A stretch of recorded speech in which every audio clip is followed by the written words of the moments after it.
বিসমিল্লাহির রহমানির রহিম। আসসালামু আলাইকুম। আজকে আমি কিন্তু খুবই সুন্দর একটা রান্না করতেছি। তো হচ্ছে কলিজার বোনা। দেখেন কুটে বেছে রেডি করে রাখছি, টাটকা একদম বাজার থেকে এখন নিয়ে আসছি। প্রথমত আদা রসুন পেঁয়াজ দিচ্ছি, বিসমিল্লাহ।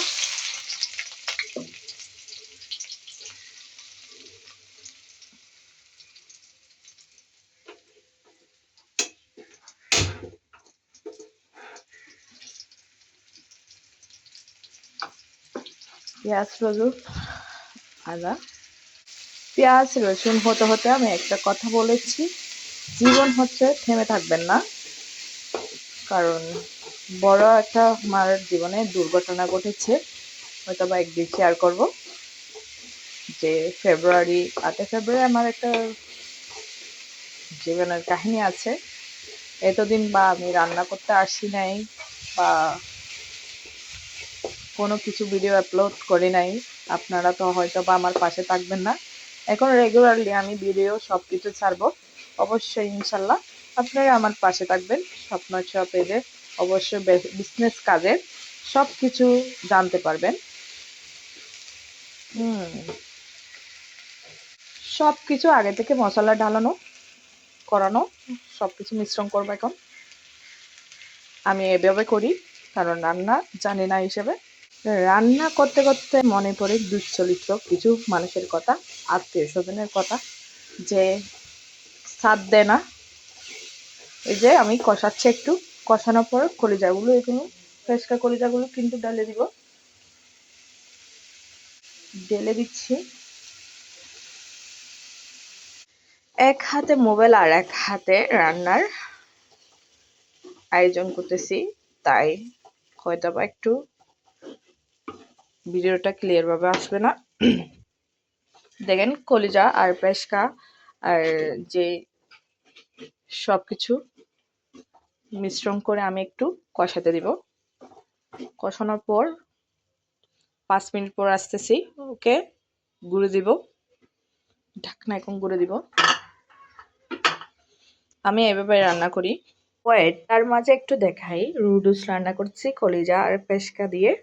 আমার কিন্তু ফেভারিট নুডলস এটা।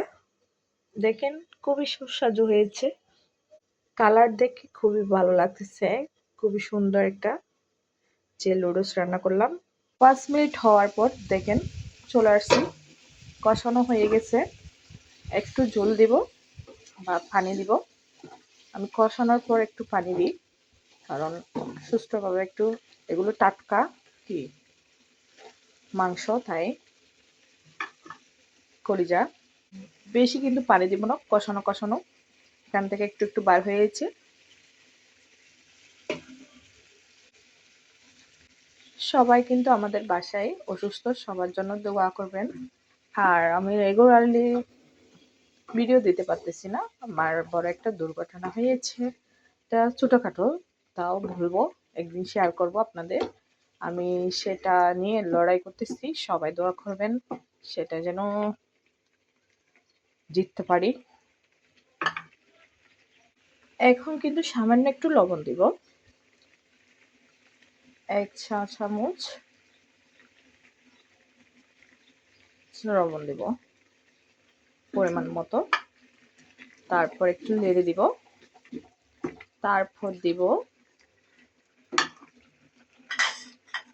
ধনিয়া পাতা কুচি,